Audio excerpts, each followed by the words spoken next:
I got an Airbnb in Guantanamo Bay. Like that's definitely frowned upon. But I think like if you like go to like Havana, it's okay. Mayo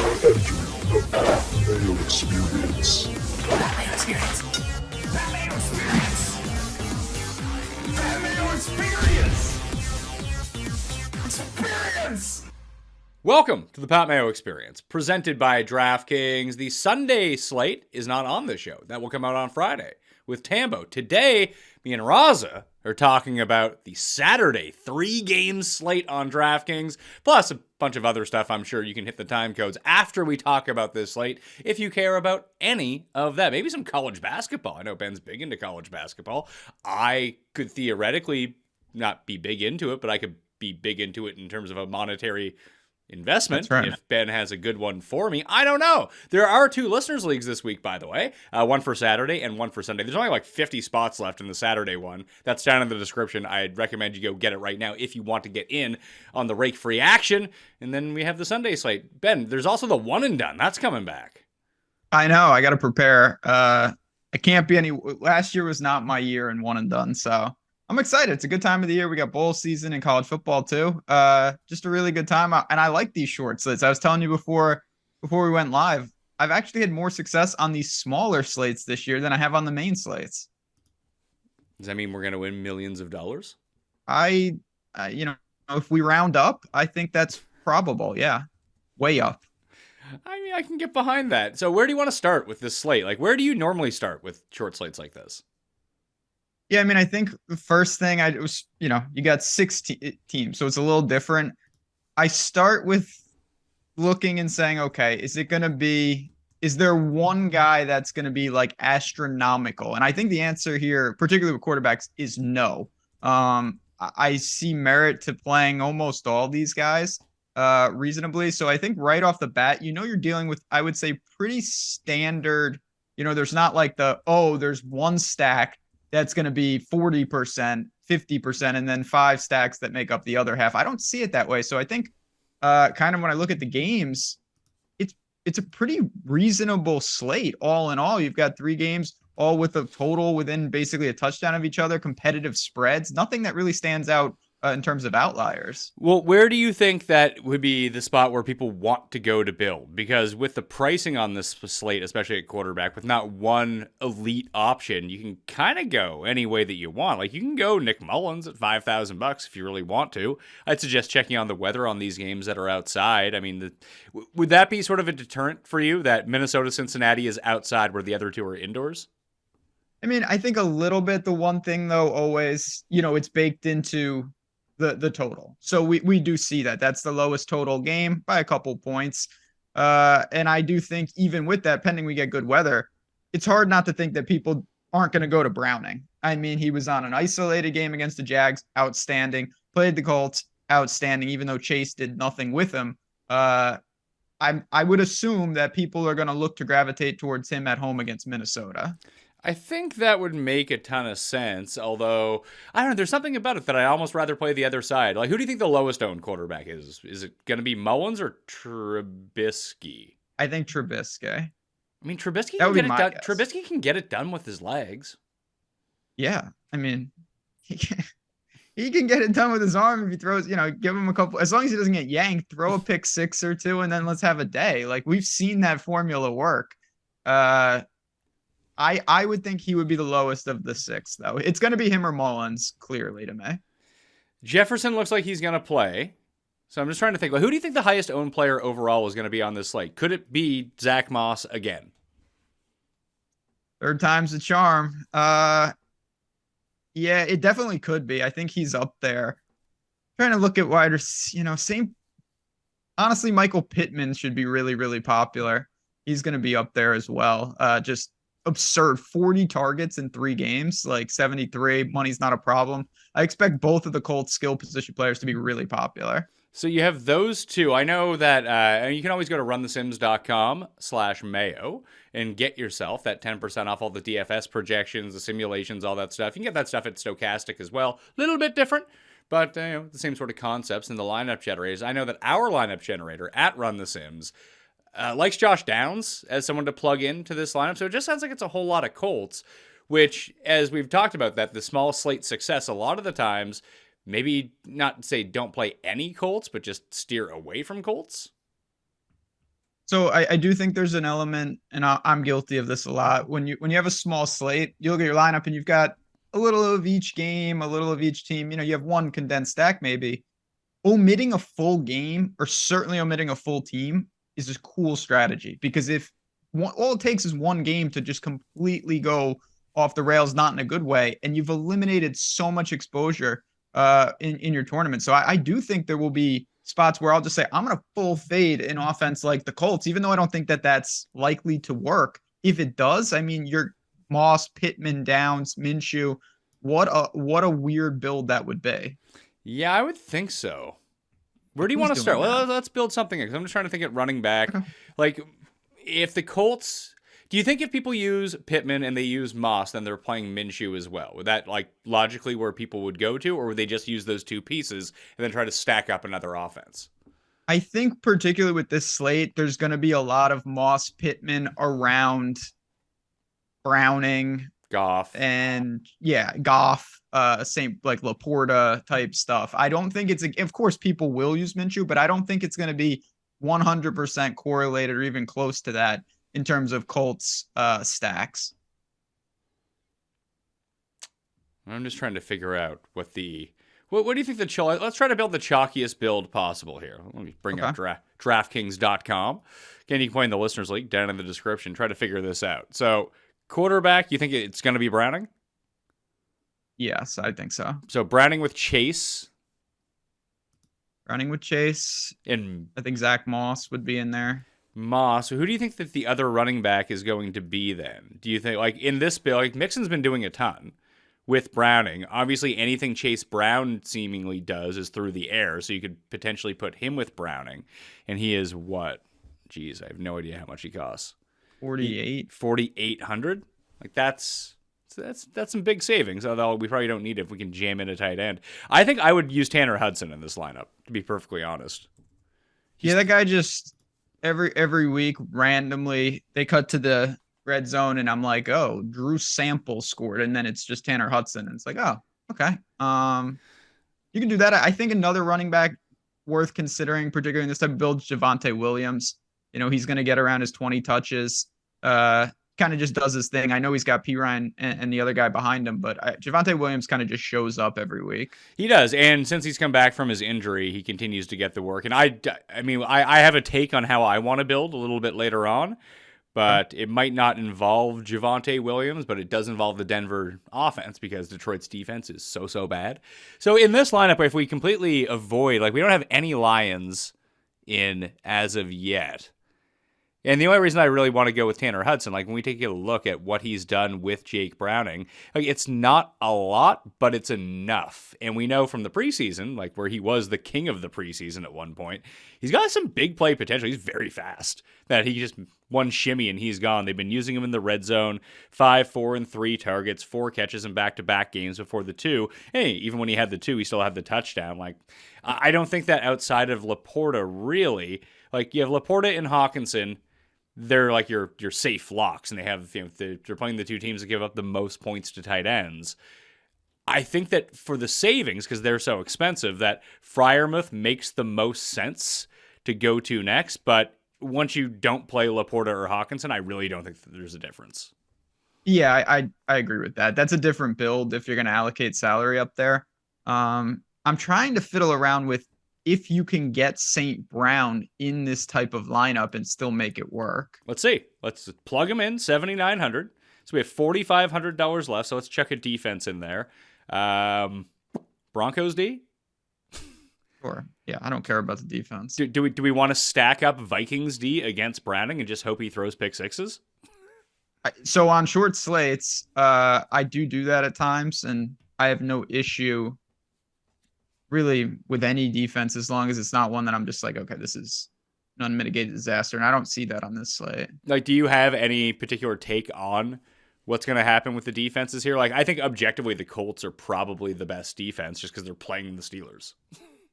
Yeah, I mean, if I had the money and I thought my team was like the Colts defense just at home against Trubisky, Goff is always better at home. We know that, but Denver's defense isn't the worst. Yeah, I'm trying to just plug in.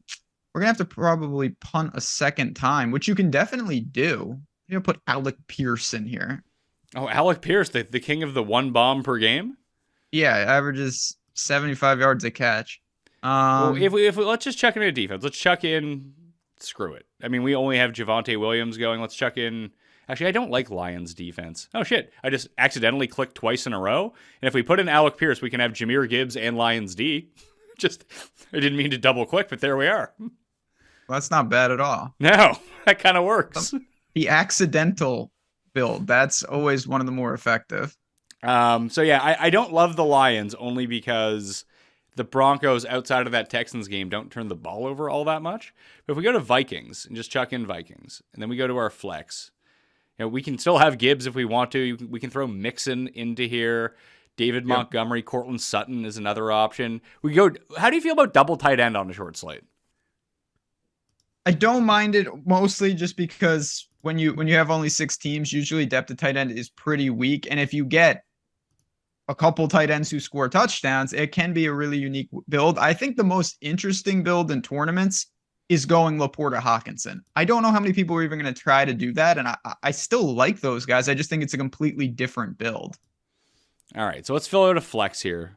We can fit Pittman. I guess we have Pierce. At that point, we should probably just move to Gardner Minshew if we're going to use like 3 Colts bats. Yeah. At some point, you have to. Do you like Montgomery or Pierce better? Or do you want to play any of those guys with, like, do you care about that much, like, single game correlation when it comes down to a short slate like this? Like, we have Amon-Ra. Does that mean we can't use one of the running backs? No, I don't care about that nearly as much. We've even seen that on some of the main slates. A really effective build this year with some of these teams is like, we've seen like Mostert and Tyreek get there, no Tua. We've seen a lot of like running back, wide receiver, no quarterback have a lot of success in some of these slates, and particularly with smaller slates. All right. So what do you want to do here? Do you want to go Gibbs or Montgomery? Let's go Montgomery. All right. The Montgomery flea market. We're going to chuck him in. We do have $800 left over, which means we could upgrade to any defense that we want. We have no Steelers. We can play Steelers D. Hopefully they score that way. Against Gardner Minshew, that's not crazy. No. And again, it would help on both sides of it. So these are the type of wacky builds that you have to explore with only 3 games. Because, you build a standard build that gets to 50K. Yeah, you're not getting anywhere in a large field tournament. All right, we'll enter that one. I don't know if I'm going to play that one in the Pat Mayo Experience Open or not. Let's go to lineup the second. You want to do this Laporta Hawkinson one? Yeah, I wanted to try this just because I don't know how many people are going to think to build up, and those guys have real upside. If they both fall in the end zone a couple times, that changes the entire slate. Well, I think if we're going to do it this way, do I have that right? No, I don't. I want to put Hawkinson as my tight end and Laporta as my flex. Yes. Just not that I ever late swap because I'm I know. I'm always attention. Like, but in theory, right. I like the idea of it. Yeah. And then it's like, do we want with tight ends? I tend to say like, okay, if one of these guys or hopefully both are getting there, like Goff or Mullins becomes someone that I probably entertain closer. Okay, so you want to do Mullins first or the more expensive Goff? Let's live a little. Let's try Mullins. I love Mullins. If we do this, do we have to play Jefferson or do we assume that Jefferson's so banged up he doesn't do anything? You of course can. I don't think you have to. Particularly, if Hawkinson goes crazy. Maybe the Minnesota, because the correlation between Jefferson and Mullins is going to be high. Like maybe you go Minnesota pass catching stack, no Jefferson. Pass catching stack, no Jefferson. Do you want to do Addison then? To do Addison? Well, there's a flip side to this as well because we don't know about the status of Alexander Mattison yet. How much Chandler? Yeah, like not that Chandler does a ton in the receiving game.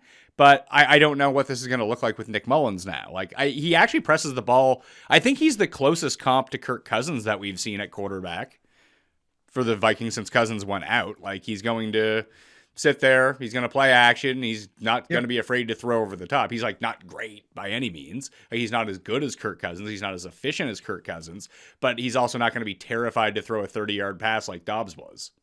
Yeah, I mean, I have no problem with that. And if Madison sits, Mullins, Chandler, Hawkinson, I think that's a pretty cool build. Are we wasting too much at running back by doing this?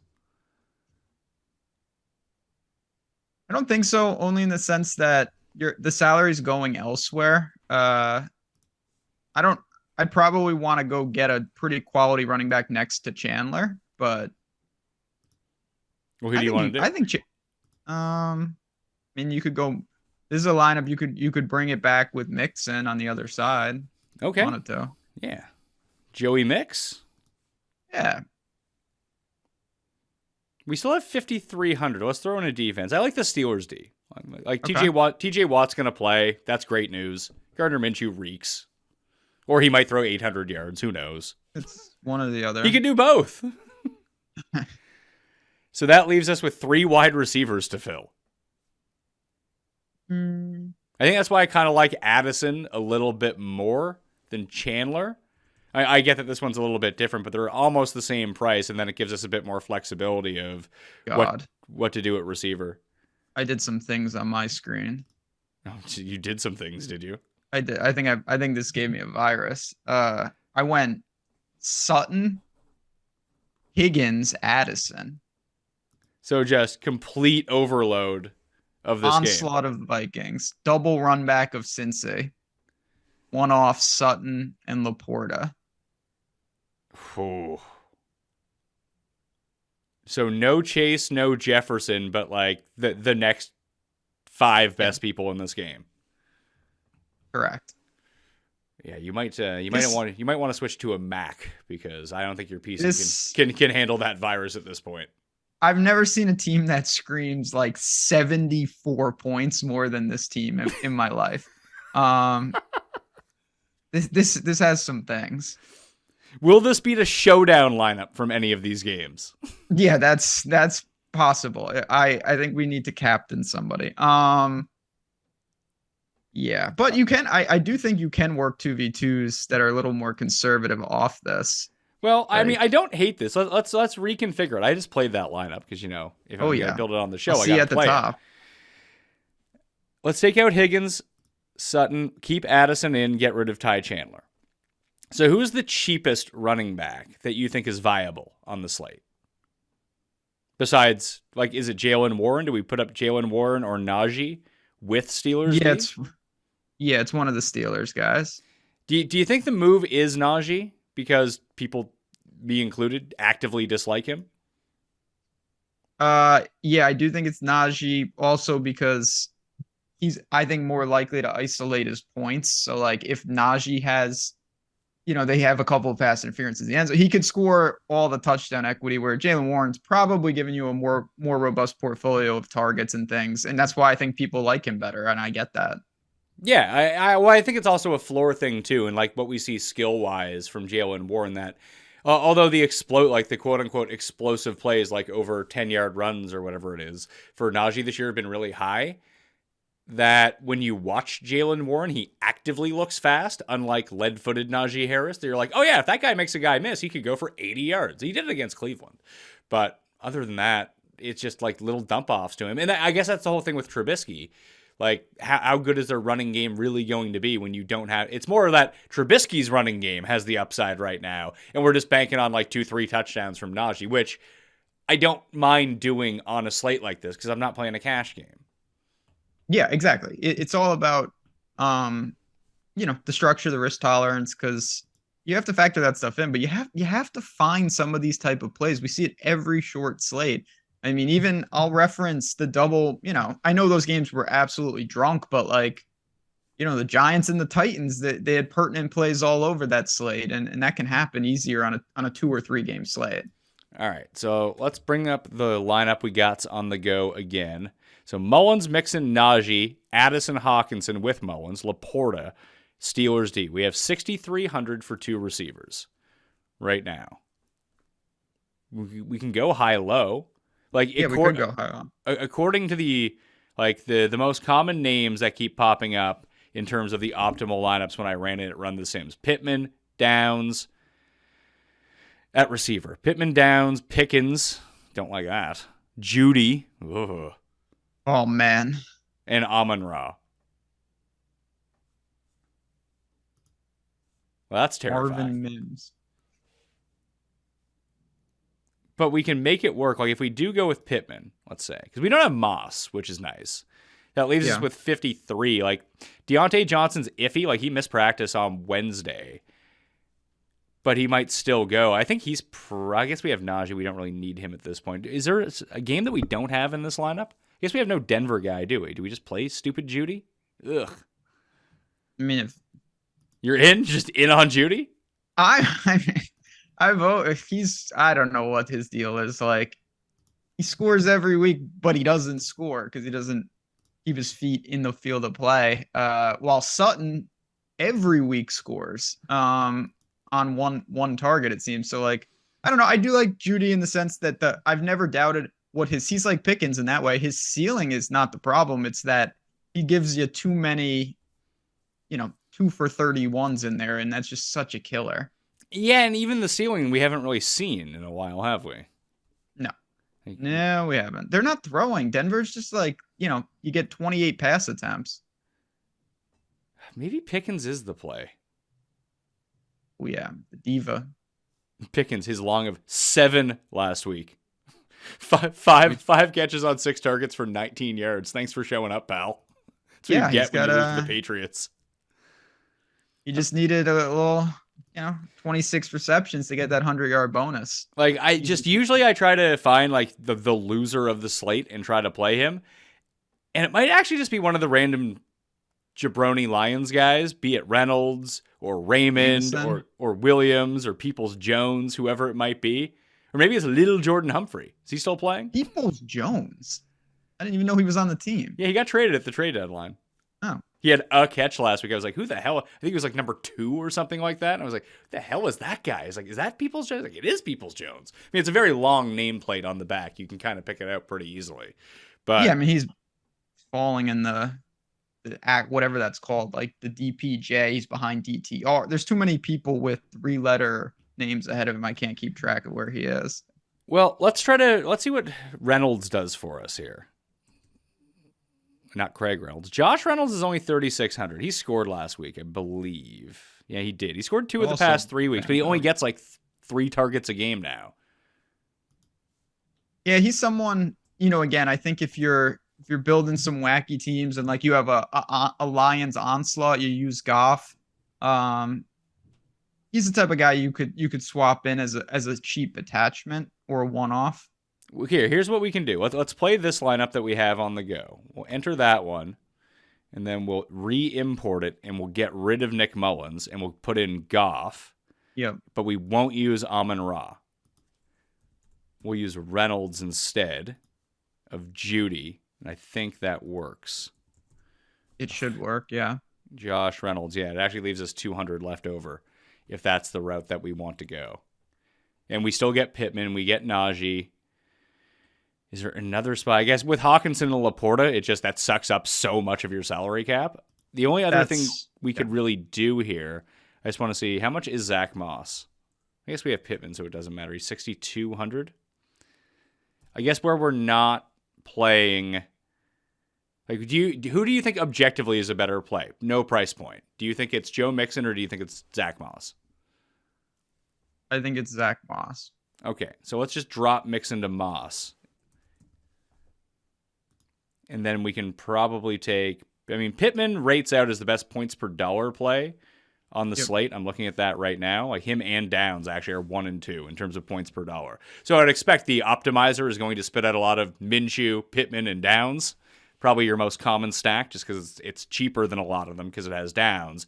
And points per dollar wise, it really comes out really good. But if I just sort by ceiling projection, it's Amon-Ra, Pittman, Chase, Sutton, Jefferson, Downs, and Deontay Johnson's still up there, which I thought was shocking. Okay. Which means I think we can get rid of Najee. We don't need Addison now. We can go to Deontay And I mean, we're back up to 61 for running back. Mixon? No, I'm not even close. Let's see. Mixon at 66. We can take Steelers down to Vikings. And that works. At least we're capped out at 0. 0. Yeah. I don't mind this. Skinny, or not a skinny, a Goff +2, but no St. Brown. You got the 2 best Colts. You've got Mixon, Deontay. Hawkinson one off with, yeah, I mean. Do you have any faith that Goff is going to be any good? No. I think you could go to the Broncos defense in this lineup if you wanted to. You could. I like Vikings D better than I like Broncos D, I think. So do I. I just don't think it's impossible that Goff just once again screws up multiple times early and they have to play comeback.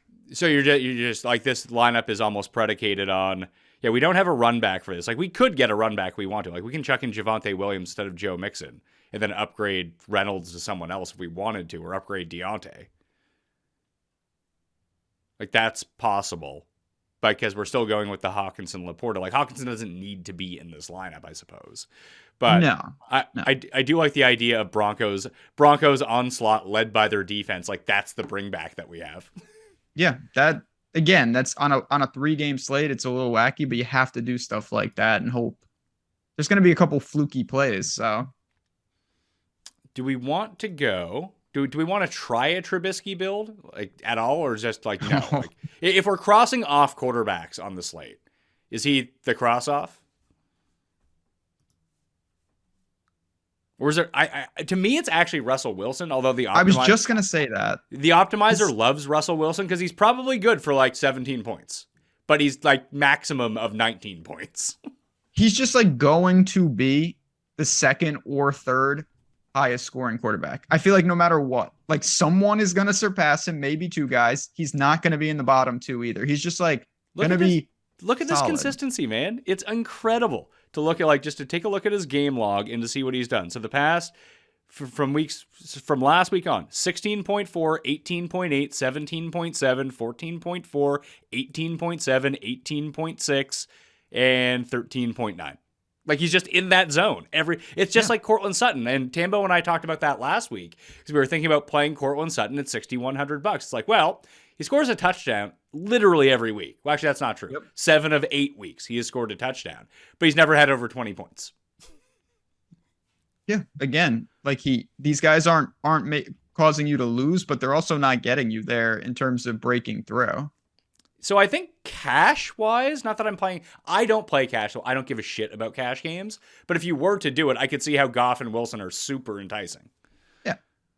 It's just a different mentality. I mean, what about a Trubisky, Warren, Deontay, or Pickens? That sounds so bad just to hear it. It is bad. That's because it sounds bad because it's very bad. Even Freiermuth, who we didn't even mention yet. You know, like I said, I don't think that there's a big distinction between Freiermuth and like the rest of the jabroni tight ends. Yeah. But I guess now he becomes in play with Trubisky if that's the way that you want to go. I think let's build out a Minshew. Okay. Just because we've kind of been skating around Pittman and Pierce, and I think you can get away if you really wanted to with playing Pittman and Downs. It's just everyone's going to play Pittman and Downs who plays these types of lineups. So you're probably best off not doing that. Is there any one of these rando Colts tight ends that we can, like Ogletree? That's a guy. Rance. I mean, I've said for years that the Colts secretly carry 7, 8, 9 tight ends on like a 50-man roster. It's not even like Mo Alley Cox is still there. Let's see. Ogletree gets, he has a max of 3 targets a game. Oh no, 4 in week 4 against the Rams. All right, let's chuck him out. What's Granson up to? Granson was like doing all right for a while. All right, he's kind of back in the mix. 4 targets, 3 targets, coming back when he came back off injury in week number 12. He's not doing a lot. Like, would you rather just play Minshew with Pittman and maybe Moss rather than a Drew Ogletree or Granson or Mo Alley Cox, or would you go to your guy Pierce, do you think? I'd probably rather just loop in Moss, but Well, Moss, I think the only way Moss is going to score is going to be with a pass because he gets every carry from the goal line and doesn't get in. Every carry. He's in the ETN category. Yeah, I those tight ends are just it's gonna be tough. Yeah. So do you want to go because we're not going to go downs if we're going to triple stack this up, or do you just want to leave it like this? Like, do you think that's the way to do this? I think you can leave it like this. Okay. So no Moss. Like, these are the two Colts that we're using, the two safe Colts. You can still make it work. You just have to. We'll have to be a little sneaky with the remaining. All right. So where do you want to go from here? Like, we have 53 left. I mean, we can stack them up with Steelers D. Yeah, that's a start. We got. All right. So what would be? All right. You got. Maybe this is a lineup where we put Javonte. I feel like he's been floating around. He's a good price too. All right, Javonte's in, and that way we don't have to worry about any other Bronco, I think. Yeah, we could twist him with St. Brown. Got money. Do you like St. Brown? Would you prefer St. Brown or Laporta or Gibbs or Montgomery? I think if I was playing, I think Laporta's probably my biggest priority. He was terrible last week, but they were all terrible, man. Like St. Brown had 5 drops. Yeah, that was. You know what? This could be. You know what I think no one would look to do here would be play Justin Jefferson. Ooh. As the one-off? As the one-off. Who's going to do that? Okay, let's do it. Best player on the slate, might as well get him in. Yeah. So that puts us at 49. We can still find a cheap tight end, or we have to pay up. It's up to you. We can go Freiermuth. We can go Tanner Hudson as the one-off again, and that saves us a ton of money. And Greg Dulcich is back. Not that I want to have I think that he's going to be back. He was activated to return, like his 28-day window returned. Now, he's more than likely going to tear his hamstring again and go back on IR. But he has beautiful hair. So if he's good, he most definitely has a Head & Shoulders commercial in his future. He could be the new Troy Polamalu. So he just needs to have like one really good game for that to happen. But I think I would go with Tanner Hudson. Yeah, we could go Hudson. We don't have any Cincinnati exposure. So he's just a running back, receiver, and a flex, and 5,600 left per spot. We have Javonte.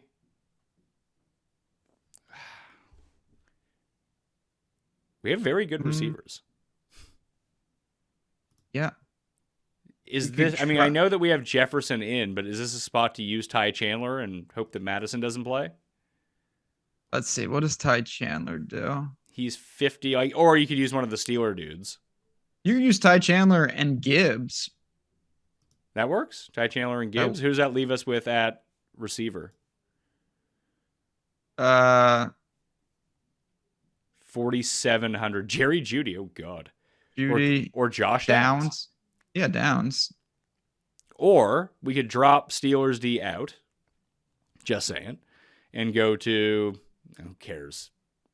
Vikings D at 28. Now we have 5,200. We can get Deontay Johnson. If Deontay plays. But if he doesn't, I would play Pickens right there. Who would be the next man up? Kelvin Austin, or would it be Allen? People have been trying to make Allen Robinson happen all year, which is really funny because A, he's not good, and B, this offense is no good, but it's like, man, Allen Robinson's pretty sneaky. I don't know what honestly, I think part of it would just be dispersed between Warren would get a boost, Pickens, or they just might not. They might throw for like 94 yards. All right. So that's a Minshew lineup without Downs, what that looks like. Yeah. That's a skinny. I like that lineup. It's not terrible. I have one more tab open, so I want to build one more lineup, and I do this on every slate. And it never works, but it might work this time. This is the time. Gibbs and Montgomery. Okay. So we're playing Gibbs and Montgomery. Those are the only two Lions that we're playing.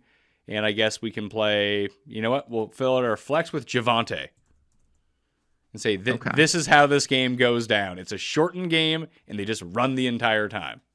That's the wrong Williams.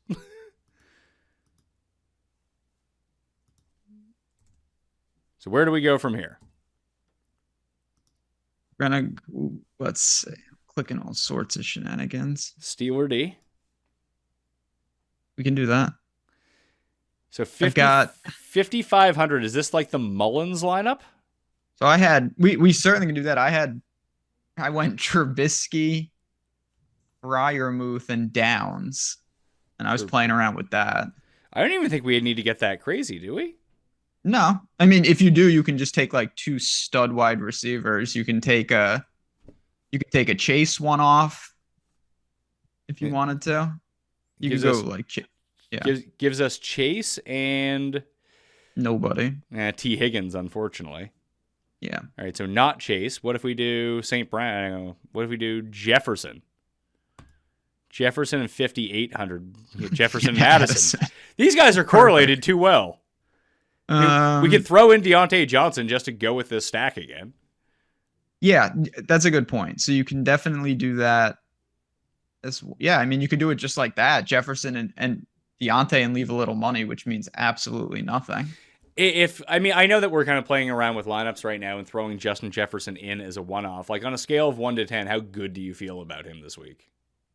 Pretty low. I do think there's a chance though that most people feel like if he's not, again, relative to a 3-game slate, if he's not overly popular, I'm gonna have to force some in just because I think you said this. Mullen's gonna give him chances. Like he's gonna have opportunities if he's all right. But I'm a little concerned. That was a massive hit. Grand opening, grand closing. And it got Josh Dobbs is gone from our lives forever now until someone needs a quarterback again. Yeah, that was also a good run until it wasn't. Listen, the trade worked. They gave up a 6th-round pick, and they went 3-2 with this guy starting. It kept them in the race. No, they got some returns. That game it was so bad. That was really bad. Even for bad games, that was bad. It was so bad that there's now rumors that after Thursday Night Football, if Aiden O'Connell plays poorly, that Jimmy G is going to come back in. Yeah, no, yeah, I mean, that game, Easton Stick. Any props from these games that you like? I think I'm trying to find the sim runner. Let's see if there's props out yet. I mean, that was one I've been making so much fucking money from this sim runner. It is amazing. And not just because people are subscribing to it, because I've actually been winning bets for the first time ever. Yeah, some of these markets are wildly inefficient. Man, the one thing that it has a problem, it is addicted to Juju Smith-Schuster for whatever reason. That is unfortunate. It's all project because I look at multiple projection systems. They all love Juju every single week. I don't understand it. It finally kind of worked last week a little bit, but like it wasn't even that great of a game. Yeah, I mean, I'm not one. I can't. I play MVS every week, so what do I know? MVS unders? No, like 4 touchdown parlays. Yeah, maybe like I'm just like, again, I don't even have the line. I'll have to go out shop and look. But like Javonte, he's someone I kind of want to buy on. I think he's going to be pretty busy in this game. He's getting around 20 total touches. He's someone who I think could fall in the end zone. I think he could certainly have some success on the ground. I'm looking at the Javonte props right now, and it is like his rushing attempts line is set at 14.5 now. I know he's been going over that, but they've been winning games. What happens if they're behind in this game? Do you think they keep running? Yeah, that is a fair point. That I always get freaked out when teams find a blueprint for success, because what happens, we could see McLaughlin and this other guy, P. Ryan, those guys, it's not like they're shy about using them. P. Ryan over receiving stuff. Maybe that's a guy. How much was he on that DraftKings slate? 45. He was more than I thought. Yeah, and like if there's gonna be, and these probably you probably want to shore up what you're doing at running back just and get some guaranteed touches in there. But Chase Brown is going to be the loser running back that people take that sort of. Listen, I've had an incredible amount of success on playing some of these shorter slates with that type of guy in particular. Like Theo Riddick used to be the guy on Thanksgiving to play because it'd be like, oh, he has 8 catches. Excellent. P. Ryan is kind of lining up to be that guy against the Lions here. And everyone will think it's Chase Brown. I do agree, particularly with the Chase Brown part of that. Yeah, I mean, P. Ryan, he didn't practice. I assume he's going to play. If he happened to sit, the other guy would be very interesting. Chase McLaughlin? Yeah, he's a talented dude. He's all right. Penguins, Youngstown State, respect. Youngstown State Penguins? Yeah, like you can't, that's the kind of stuff that is very hard to factor in, but it's certainly worth something. But he's got real grit. Yeah, I mean, if you're a Penguin. Yeah, so it's happened twice in the past few games, and one was that stupid Minnesota game, and the other one was last week. So it's weird. In blowouts, he's actually been doing more. That's really P. Ryan, that is. That's really strange. Been a couple of games. Yeah, that is kind of weird, though. Like, he's had, I feel like, and I'm just, like, I feel like he's had drives where it's just like, all right, it's the P. Ryan drive, and they just drop back, and he has 4 catches on a 2-minute drill. And, like, you get a couple of those, or a game script where Russ has pushed over 30 attempts. Maybe that is I'm talking maybe like 150 sets, but I don't know. That's not insane. Or maybe it is. Well, maybe it is, but. All right, so that's the Saturday slate. I'm actually excited for Saturday slates to be back, but that's me. Me too.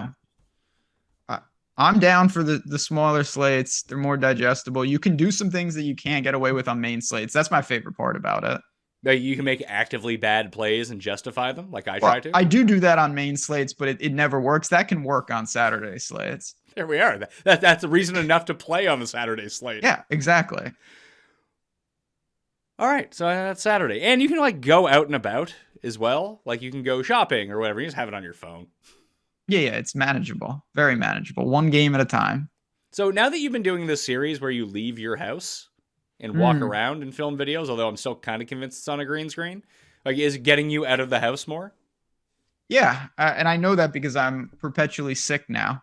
I'm like those indigenous tribes that weren't exposed to all these things. Like I go out, just immediately get a sore throat. But no, I've been loving it. It's freezing out there, and people get one thing I've learned. I don't know why this is. People get a lot angrier when you miss a pick outside than when you miss a pick indoors. It's very fascinating. People are very upset with the walk picks that don't win. Really? Do you? I think it's because for whatever you've tapped into through the algorithm, or people just enjoy seeing you outside, that just so many more people watch it versus every other pick that you make, probably.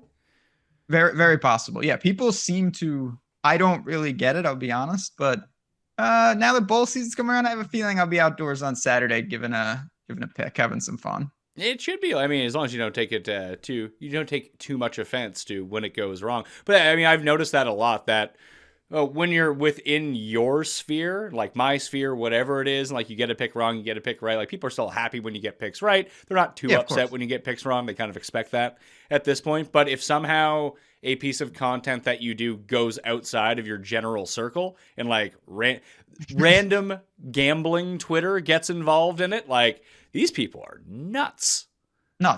Actual insane loon bats.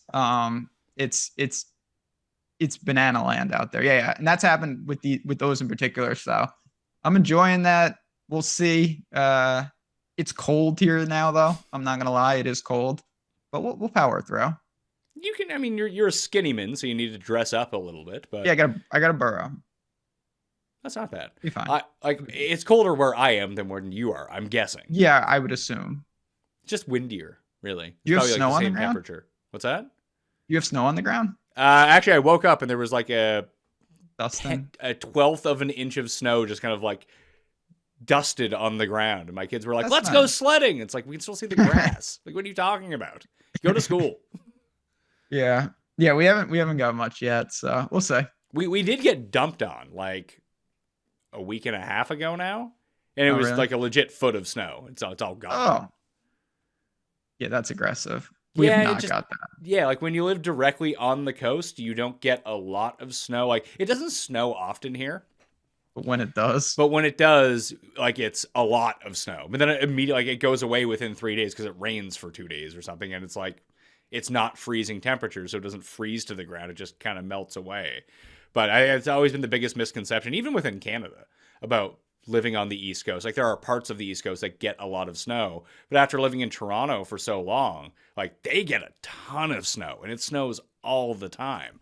Like, there's perpetually snow on the ground all winter long, where here it's probably like, snow on the ground 10% of the time, and 90% of the time it's just green. Yeah, that almost is like the misconception that people had in Mighty Ducks 2 about Iceland and Greenland. Very That's similar. True. And look what happened to Team Iceland. You don't get it right. Well, they came in second. It's not bad. They did come in second. So what's new? Nothing, just like I said, it's golf's creeping up, but not. I mean, were you doing like Grant Thornton stuff? You weren't getting too crazy, right? I basically took the winter off from golf. Like, I kind of did too. So it comes down to one of these things. And it's going to sound like I don't even think it's an arrogant comment. I'm looking at the data that supports what the show does. Like, I have a pretty popular golf product that I put out. And it is exceptionally unpopular during NFL season. I just stopped doing it. We were similar. Like, I've been doing a lot of work on OddsShopper with betting and whatnot, and the golf as it's following, and then NFL and college, it's just like buried. People just not into the Mauritania, Mauritius Open, whatever the hell's going on in Africa, South Africa, Sunshine Tour. Can't hack it. I assume you just bet Louis? Yeah, I bet Louis. I tail, our man Sky. Yeah, that's what I do. I just kind of like, if people want to do it, I will consume the content and tail picks. Like, I'm not opposed to doing that. It's probably better than the picks I'm going to make anyway. But just the ROI of me producing content about golf, that, like, Ryder Cup did really well. I did a show about Rahm going to live last week. That did really well. I mean, if I did something about, like, if something happened with Tiger and I talked about it, I'm sure that would do well. Oh, of course. But the market for Sanderson Farms DraftKings picks is very low. Yeah. Yep. So we'll see. But no, it's been good all in all. Like, it's fine right now. It's not great. It's finals week for most schools. So, like, the college basketball slates are just absolutely disgusting. But in general, I love this time of the year. It's just everything's going on. Who are the teams? Like last year, who was that random loser team you gave us in the first round? Furman. The Catamarans? Was that it? Paladins. The Paladins. That's right. Paladins. And the team of destiny this year is actually in the same conference, but they have taken the crown from Furman, and it is Western Carolina. Now, is Western Carolina in one of the Carolinas, or is this one of these things where Western Carolina's in Wyoming for some reason? Yeah, it's in Ohio. No, it's in I believe it's in Western North, like, I think it's by like Asheville. Okay. I'll have to get I might have made that part up. Let me before I say anything else that I can't take back, let's just say it's in Halloween, North Carolina. Now, what that means, I don't know. Halloween, North Carolina? Yeah, what is this place? Yes, of course. Elevation. Don't really care. Oh yeah, it's in the, like, almost the westernmost part of North Carolina, in that little thing. Oh, they had that part, the handle part? Yeah, that part. Yeah. Sweet. Yeah, this team doesn't mess around though. Like, they're actually, like, are they they're going to be the 13 seed that gives the 4 seed a scare or beats them? 100%. Yeah, the Catamounts. Oh, the Catamounts. So it's close to the Catamarans. That's right. They've taken it to the next level. Yeah, I've been betting them a lot. We'll see. It's all nonsense, but yeah, they're a good team, and they will definitely challenge the Furmans of the world this year. What do they do? Like, just chuck threes? Yeah, they do shoot threes. Good offense. Like I said, I've seen them play a couple squads, and they really handled Notre Dame early. They're just good. They got experience. They got an alpha in the backcourt. They just know what they're doing. How is what do they call it in college? The NIL? How has that affected basketball versus? Because I know in football these guys are making tons of money. Are they doing the same thing in basketball, like besides like Bronny James, or is it just like, hey, we'll go play in the G League or the NBA? Yeah, I don't think it's to that level, but the larger thing that screwed, like the transfers are out of control. Like it's just like, oh, this team returns no production, but they have 9 transfers. So you just like don't know who's who, like who's going to be good. It's not like it used to be where it's like, oh, this team returns intact, they're going to be good. Like some of these teams just basically like buy a new team. It's crazy. So they like Duke can be the Yankees of college basketball now? Yeah, everyone's the Dodgers. Hey, I suppose the Dodgers are the new Yankees, aren't they? Yeah, the Dodgers are the Yankees. I was trying to work out, like, did you follow this Ohtani stuff at all? Like, just like that, because it was a big thing that happened in Toronto, and then people were very upset. I followed that a little, and then of course I heard, because again, I'm not a big baseball guy, but like he just is deferring all the money, which that seems like that's illegal, but I don't know. I think it's one of those things that will be illegal, but wasn't, so they did it. Like, it'll be illegal because of what has happened now. Because he can defer the money into whatever state he lives in at that time, apparently, after 10 years if it's deferred. Monaco? Yeah, I mean, some island. I mean, you get some sort of, like, Japanese exemption if you're a Japanese athlete in the U.S. or something. I don't know. I mean, there's a lot of this going around, and I'm not getting into, like, the moral aspect of having a shitload of money dumped on you, but I've always said, like, if your only goal was to win more ring, like why wouldn't you? Maybe there are rules against this, but like why wouldn't you just play for the min? And then because I mean, it was kind of glossed over with Brady all those years when he took a quote unquote pay cut to stay in New England, and he did. He was paid well below what the market price would have been. Is that the players' union doesn't want you to do that because it actively hurts everyone else.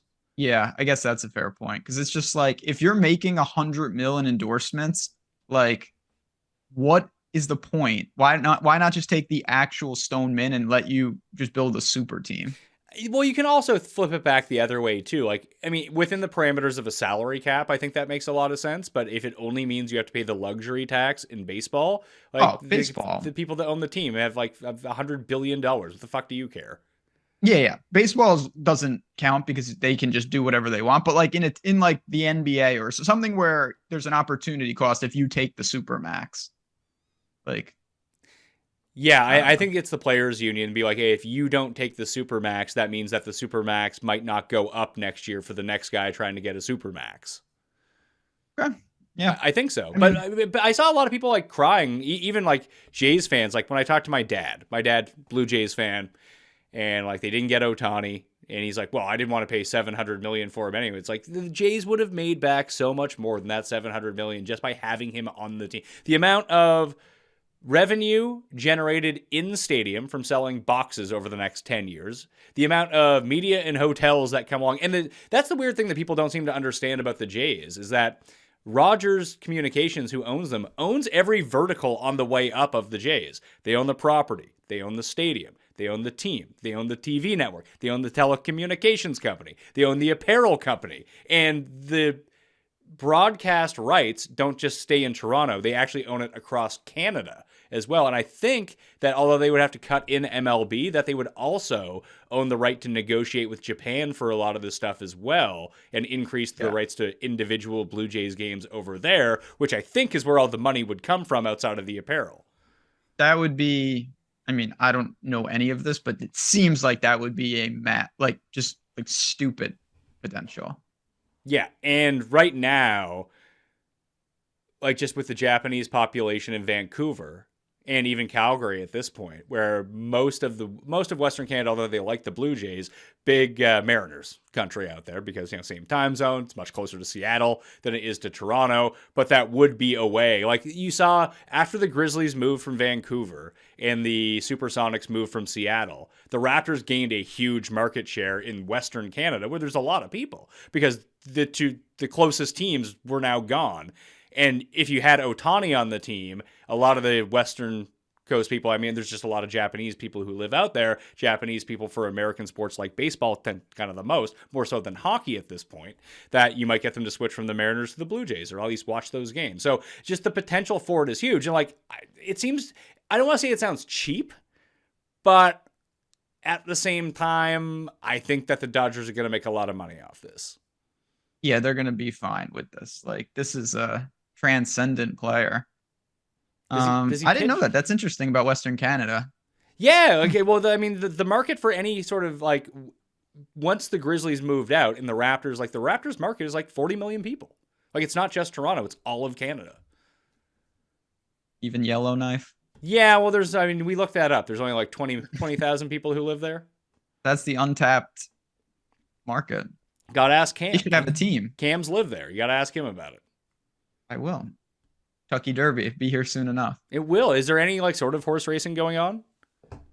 Yeah, I mean, there's certainly horse racing. They're not super, Gulfstream in Florida will open, and then some of the 2-year-olds will get some Derby prep, and you'll start to see some names.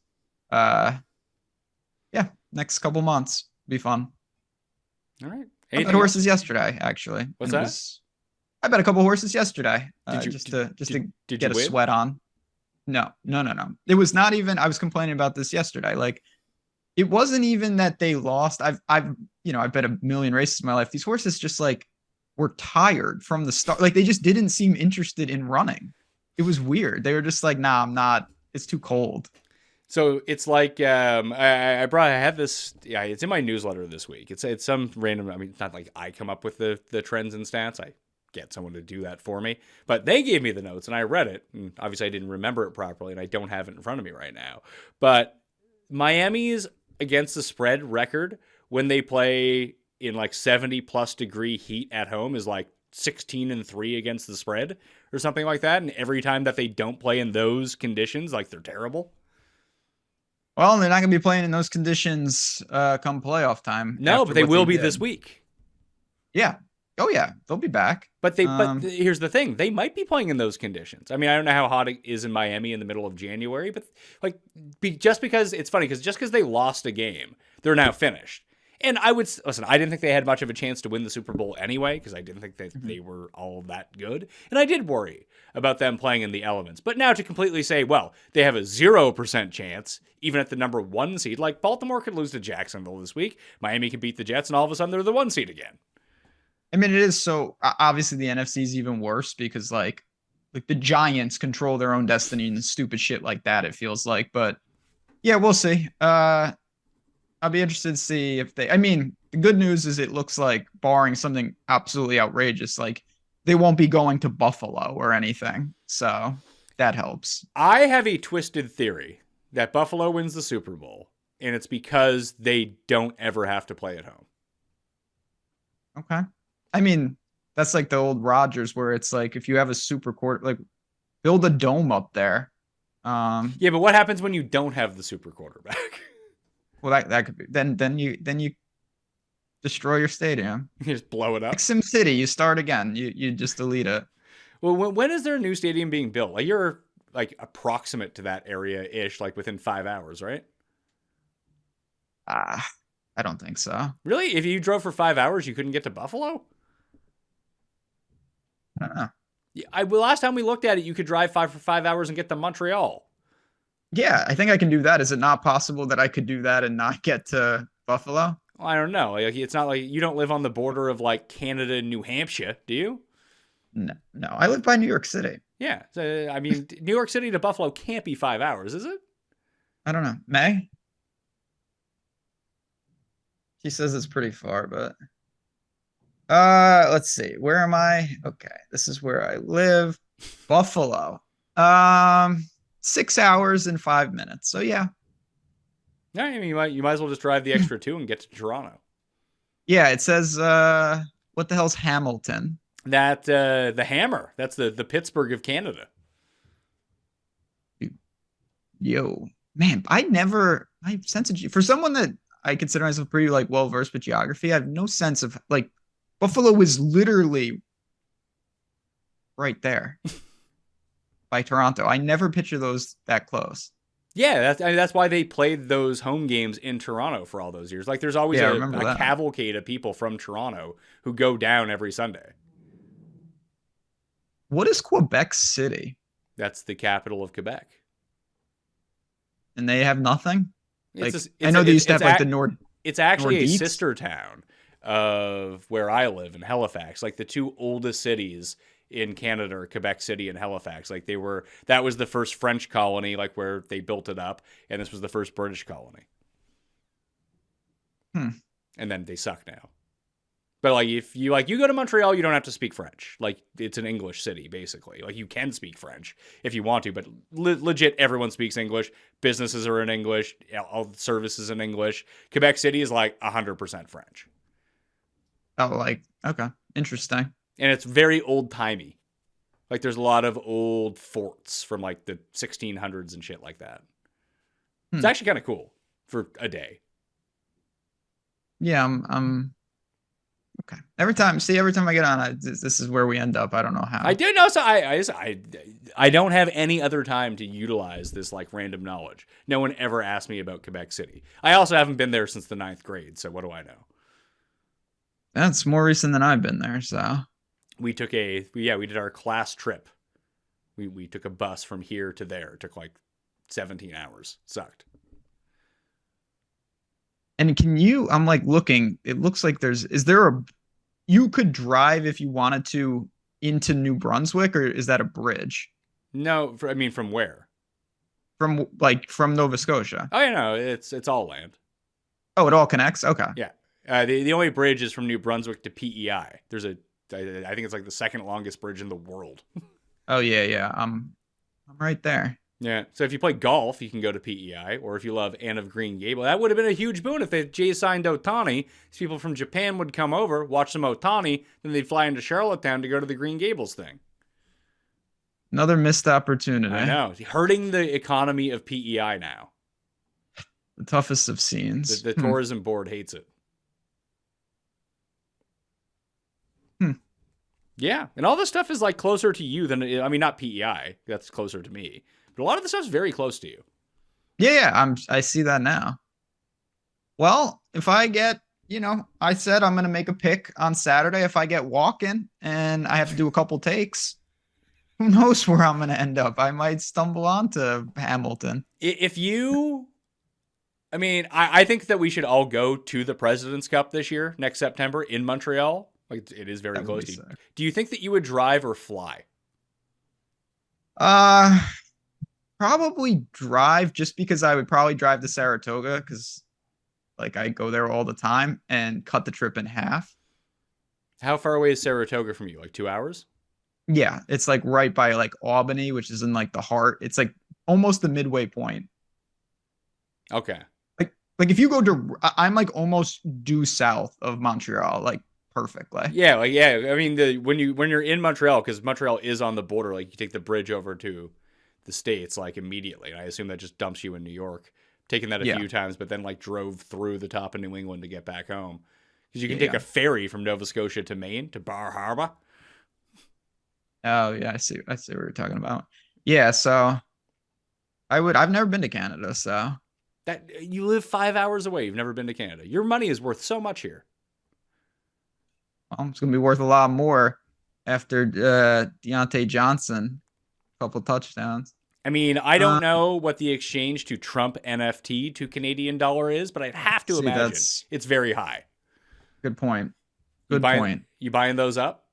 It's on my list of things to do. I'm just not going to tell you how far down it is on the list. So it's wouldn't be the worst thing I've ever done. That's for sure. It wouldn't be the worst NFT you've ever bought. Probably no. That definitely is true. Sadly. I can honestly say I never bought an NFT, and I feel very good about that. You really should. That is not only a resume boost, it's a life validation boost. I can't say that, and I don't feel proud about it. So. Like when I go out on, like if I have to do some sort of tour and get a new job, let's say, I should add that to my resume line. Although everyone he knew was buying NFTs, he thought it was stupid and didn't buy any. Yeah, I'm not sure there's anything more validating or appealing in a potential hire. In fairness, I didn't buy any Bitcoin either, and I wish I had bought Well, that. win some, you lose some. Yeah, but that one feels like a real big loss. So selling all your Bitcoin to buy NFTs, that's a special group of people that I may be part of. You didn't sell all your Bitcoin, right?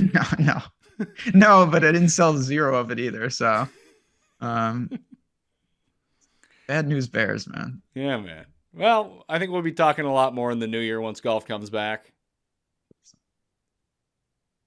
Yeah, that'd be my guess. absolutely. Anyway. So Stochastic, the odd shopper, you're doing videos where you go outdoors sometimes. What else are you doing?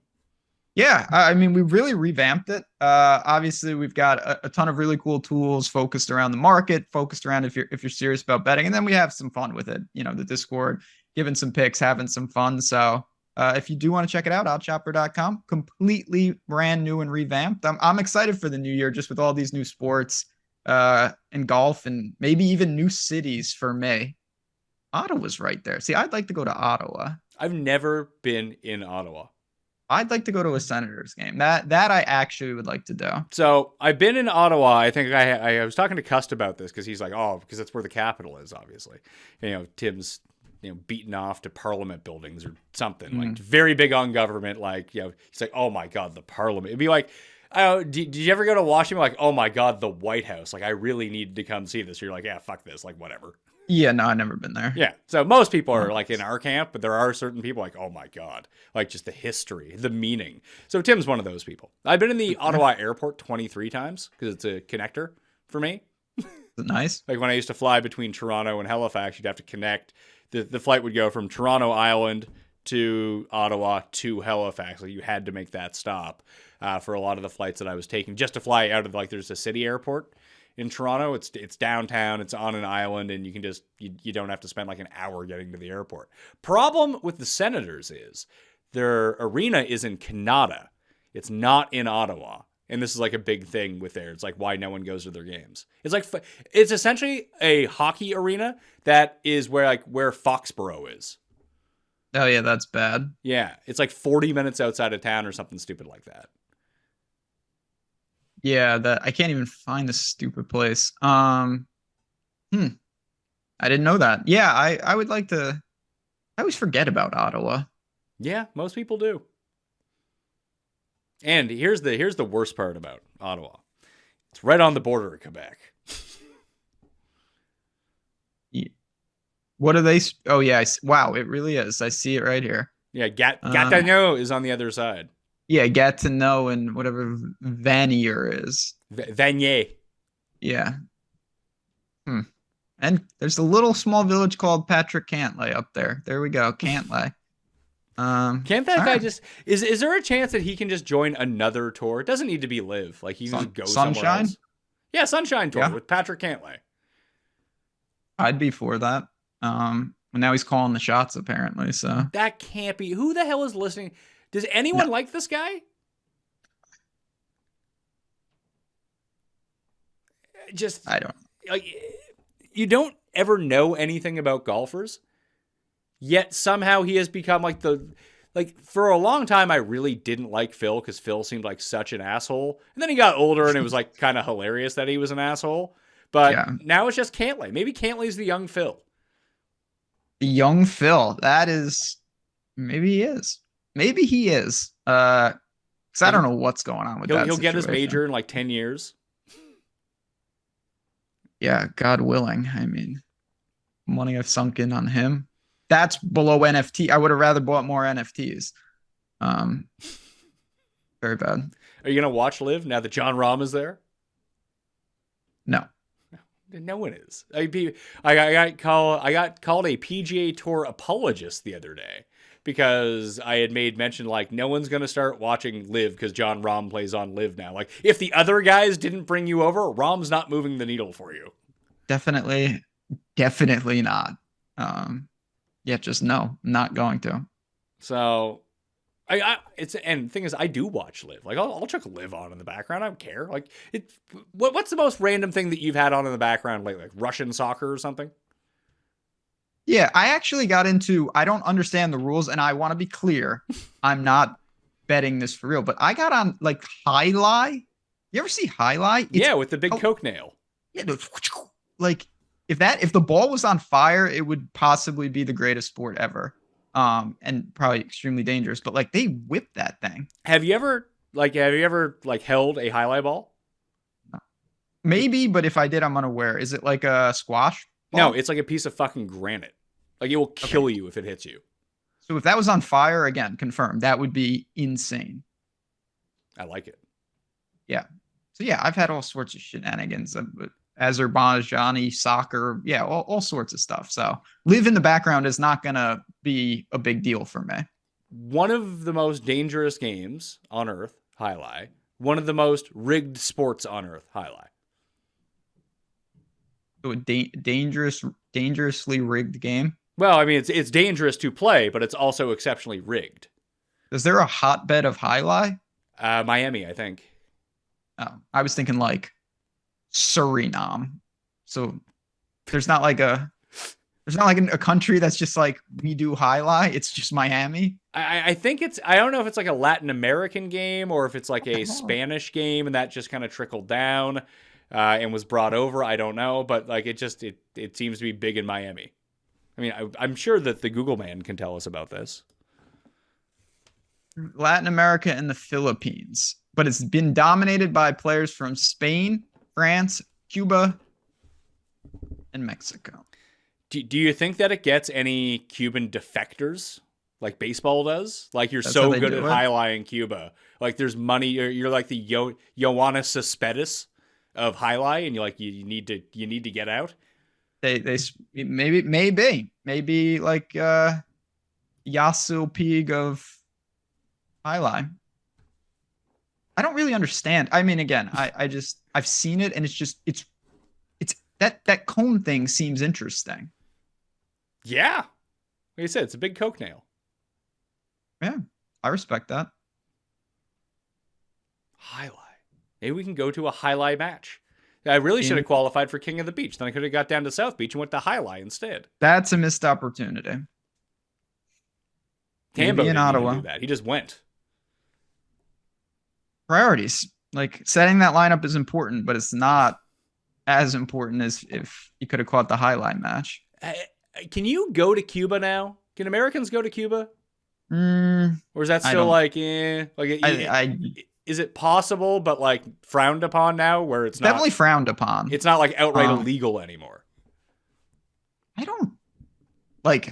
don't think you can go to like, obviously like, oh, like I got an Airbnb in Guantanamo Bay. Like that's definitely frowned upon. But I think like if you like go to like Havana, it's okay. I did that. I went to Havana for 2 nights. Like usually, because being in Canada, you've always been able to travel to Cuba. But most people go to like whatever, like Veradera and go to the resort or something like the all-inclusive. But I actually went with my buddy who worked for the airline once, and we just spent 2 nights in Havana. It was pretty cool. Yeah, I really don't know. I think it's eased up a lot. Like there's other countries you like can't go to, and I don't think Cuba's one of them.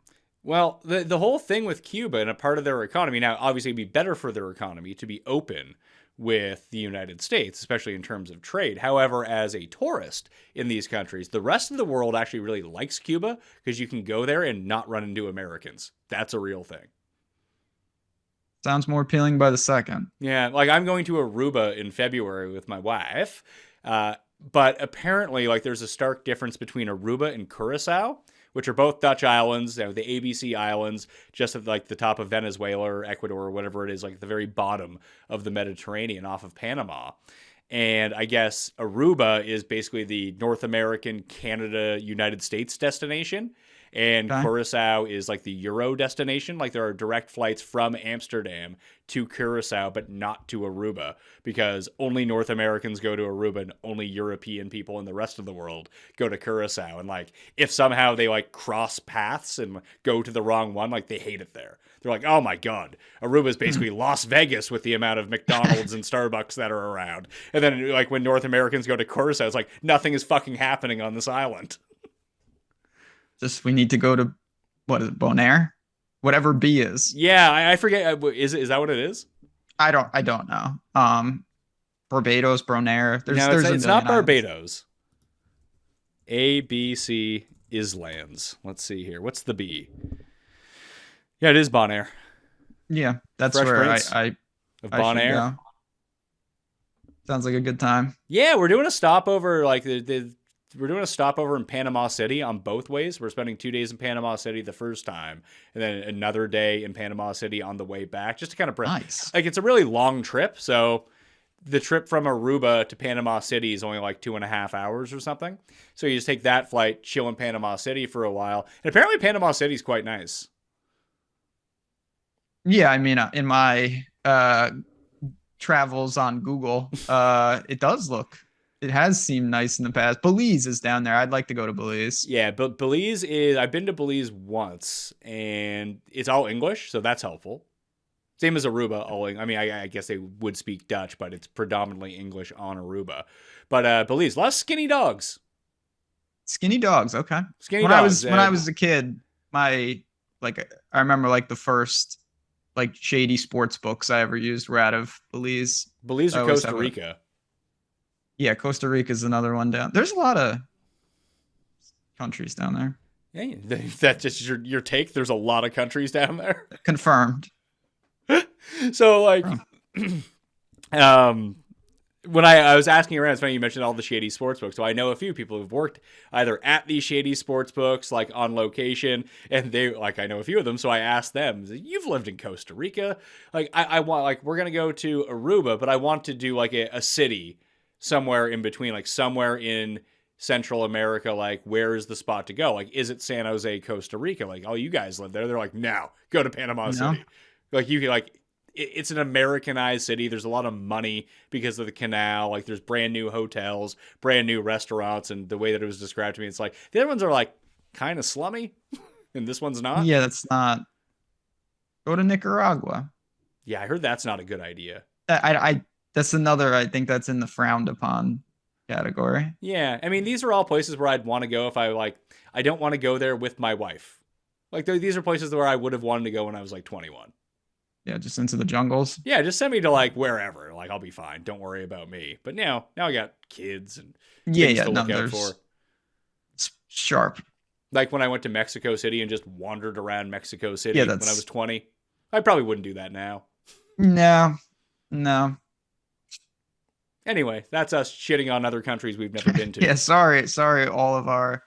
I'm pro. Like I said, I bet no bias in my sports betting. Like, I bet Nicaragua soccer all the time. So you and Cuss should maybe have a show where you travel via Google. That's actually a great idea. Because he loves doing that. Like city walks I love through doing that Paris. Too. Well, I don't have time for that, but I do like to get like what the hell's going on in like, Swaziland. Swaziland's like the dot in the middle of South Africa, right? That's Lesotho. Oh, then where's Swaziland? But it's right. It's by there. Interesting. That's all I got. All right. On that That'll note. do it. Pat Mayo experience. The show really took a twist at the midway. Yeah, turn for the worse, you could say. But I don't know about that. I think the people like this part of the show more than they like the Saturday that's all I slate got, football. So, yeah. All right, man. Be well. Merry right, Christmas. You as well. Enjoy. We'll talk soon. All right. And thank you to all of you good people out there. Buy some Omaha steaks if you haven't already. That's always nice to do to help out the show. Smash like and sub to the channel while you're here too. And follow Ben on Twitter at JazzRazDFS. All right. I'm Pat Mayo. Thanks for watching. I'll see you next time.